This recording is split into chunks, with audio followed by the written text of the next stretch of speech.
Nivedita, and I am a clinical hypnotherapist and a regression therapist. Today, in this podcast, I am going to talk about why it is so difficult for us to change.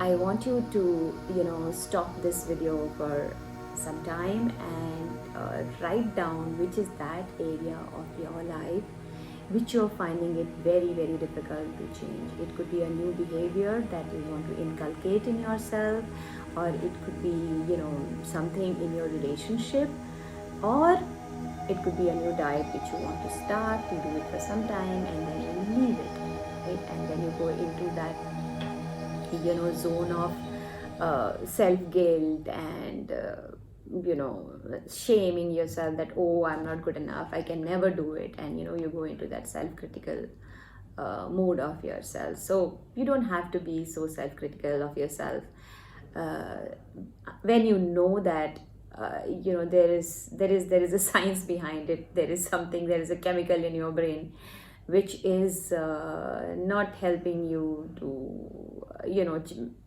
make this shift or make this change. Of course, we don't have to blame on our chemicals, but we the moment you know it, once you know it, right, and awareness is of course not good enough. After awareness, you can do action, how to change it. So I will be giving you some tips and some tricks how to bring about this shift and bring about this change. And all these tricks and tips are the ones which I have been experiencing myself, and I've been working with my clients through sessions. And we have seen that when you keep on regularly doing these, there is definitely a shift in your, and whatever I'm bringing here is coming from the experience that I have had with my work in hypnotherapy and regression therapy. So now that you have written why, which is that area of your life which you feel it is difficult for you to change, let me throw some light on what is stopping us from changing, right? And so we all have that willpower, right? That okay, I want to change this, or I want to shift this area of my life, but I'm not able to do it simply because it's the decision and the will to change is coming from your conscious mind, which is around 10 to 12%. But whatever you have been doing it for so long, let's say 5 years, 10 years, 15 years, 20 years, it is there, like in your modern memories, in your subconscious mind. And anything which is you have been doing it again and again, it's a known zone. And subconscious is definitely very powerful. So anything which is known to the subconscious is like pleasure. Anything which is unknown is like pain. So you would have seen also in your life that any time you want to do something new, there is some kind of a resistance. There's some kind of a thought which is telling, will it work, will it not work, will it be okay, will it not be okay. Even when you go to a doctor, new doctor for the very first time, I'm sure you make you do a research on it, or you check with your friend. You need to trust first to kind of do that, or you go to maybe even to a new parlor, or you want to especially if it is related to your health or a new diet, you do some kind of a research, right? You just don't just don't grab it. Have you ever thought why we do it? Simply because we want to be safe. We want to trust the process till you kind of, once it becomes known to us and you trust and okay, it's good for me, is when you start doing that. So that's what happens even when we are going to do when we are starting to form a new habit, because you have been doing that particular you have been into that habit, or you have been eating that food, or you have been in a certain behavior for so many years, right? And now it has become like a known zone.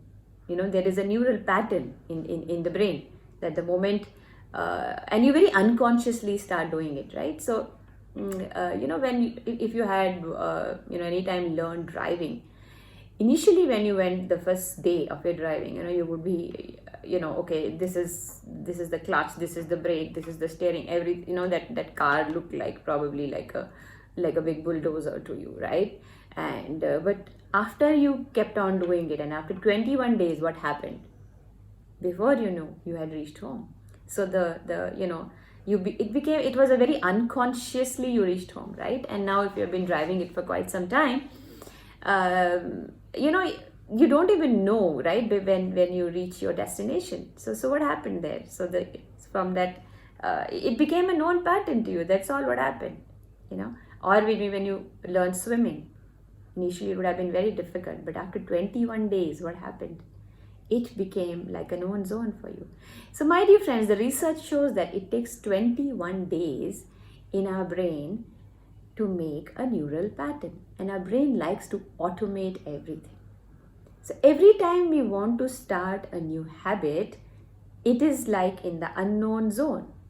Yeah, but if we keep on pushing ourselves, and that is where you will need your willpower, that is where you will need your conscious choice and your awareness to do it. There will be a part of you saying, let me do it tomorrow, but then you'll say, no, this is something which is very important for me, and I need to do it for myself. Then is where you will, that resistance will go down. You can probably take a deep breath and then say, I am going to do it for myself, simply because I mean a lot to myself and I'm doing it for myself. Yeah. Irrespective of all the resistance that is coming, you have to do it. It's like, I'm going to do it. You can even make a fist and say, I'm going to do it for myself today. Yeah. And then once you accomplish the task, you give yourself a big pat and say, yes, you do it. You can also maintain a logbook, you can maintain a diary. Now, even on phones, on our smartphones, we have various apps which tell us, okay, you've done it. Sorry for that sound in the background. Although I am not much fan of those apps because maybe I'm an old school timer and I like to write it down, but I wanted to tell you something as a therapist, that writing is directly connected to your subconscious, and every time you write it, you're grounding that, you're bringing it into into reality. So there is nothing can beat writing. Yeah. So maintain that diary, maintain that logbook, and trust me, as you go on doing it, on the 21st day it will become like, it will get automated, and 22nd you will automatically start doing it. It's because already the coding has gone into the brain. The program, you've been programmed, and the 22nd day you'll start doing it. So, however, now, as I told you, I'm going to give you some tips and some tricks. It was difficult for me to say that. How to kind of, break that resistance. One is like taking a deep breath and say, I'm going to do it. And so what is about this deep breath? Why everybody keeps on talking about deep breaths and pranayama? The moment you take a deep breath, oxygen goes into your brain, and then your conscious mind takes over, and you're no longer in that hyper suggestible subconscious, which is all about unknown, or should I do this, should I not do it?